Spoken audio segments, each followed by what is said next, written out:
Bonjour et bonne fin d'après-midi. Ici Michel Desautels. Nous sommes ensemble jusqu'à 18h30 sur la première chaîne de Radio-Canada. Beaucoup d'actualités aujourd'hui. Et avec Catherine Viribili, on va évoquer deux expositions, deux façons, alors là, très différentes de faire dans l'art visuel aujourd'hui. Et tout à fait gratuite en plus.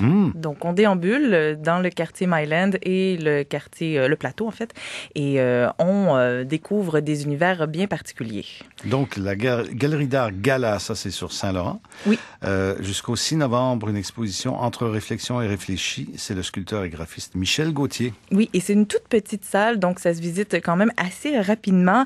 Michel Gauthier habite à Val-David. Il est originaire de l'île de la Réunion, donc habitué aux grands espaces. Et c'est pas pour rien qu'il habite à Val-David, parce que son exposition, il y a un propos lié à la forêt et à l'environnement.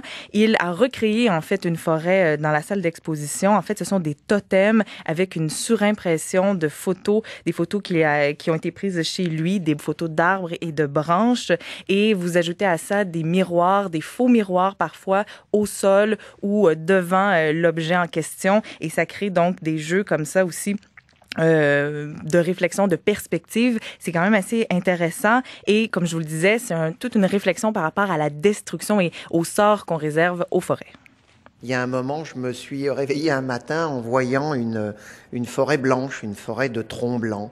Et je me suis dit, tiens, on coupe les arbres pour faire du papier, je vais faire une forêt de papier. J'ai fait des tas de rencontres et j'ai fait des tas de formations à la gravure, parce que c'est essentiellement un travail en gravure, malgré que je sois sculpteur, mais pour arriver à trouver justement un papier qui n'est pas celui pour lequel on coupe les arbres. Ces troncs, mes totems, ils sont faits avec un papier coton qui est du recyclage de t-shirts. L'exposition, elle s'appelle Entre réflexion et réfléchi. C'est vraiment un jeu de mots sur le double sens de ces deux mots-là, justement, et le reflet de l'objet fait partie de l'objet. Michel Gauthier. Et donc, on ajoute une couche supplémentaire, si je puis dire, à cette visite parce qu'il y a un volet odorama. Au début, quand j'ai lu là-dessus, je trouvais ça un peu racoleur parce que parfois, on a l'impression en art qu'il faut toujours ajouter, donner une valeur ajoutée à un produit qui ne peut pas vivre par lui-même.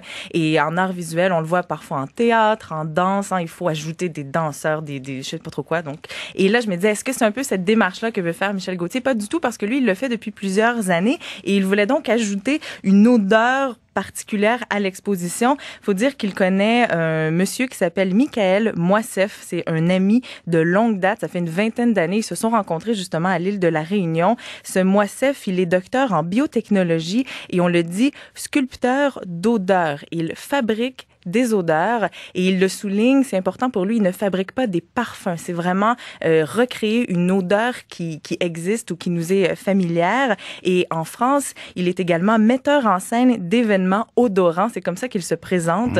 Un exemple, Michel Bachung, peu de temps avant sa mort, avait mis les Cantiques des Cantiques en spectacle, avait fait un spectacle en France, ça a été un de ses derniers, et il avait fait appel à Moissef parce que ça se passait dans une chapelle, on voulait aller chercher des odeurs bien particulières. Alors, c'est ce genre d'événement-là aussi auquel participe Moissef. Mais là, avec les arbres de Gauthier, qu'est-ce qu'il fait? C'est autre chose, en fait. C'est qu'il avait été appelé, en fait, à odoriser la maison de Champlain qu'a acquis le Québec à Brouage. Et donc, avait fait une grande recherche sur les odeurs québécoises de la nature canadienne. Et Michel Gauthier a récupéré ça. Ils se sont revus l'an passé à Toulouse. Et c'est intéressant. J'ai demandé de lui faire une petite démonstration. En fait, on active une pompe devant le totem en question et on voyage avec les odeurs. C'est juste de l'air qui souffle et qui disperse ces molécules. Elles ont une présence qui leur est propre et puis elles se mélangent entre elles, donc elles ont une deuxième vie. Et puis généralement, au bout d'un certain temps, il y en a toujours une qui prend le dessus, qui va revenir. Là, il y a une odeur qui est là, qui s'appelle Forêt Champlain, qui est une création de Mick, en fait, qui est un assemblage qui restitue je dirais l'odeur d'un sous-bois d'ici. Donc les pins, les champignons, la mousse, la moisissure. J'ai une odeur de terre humide. Lorsqu'on regarde une sculpture, une peinture ou une œuvre quelconque, on la goûte, je dirais, avec ses yeux, avec ses oreilles. Se met là-dedans l'olfaction.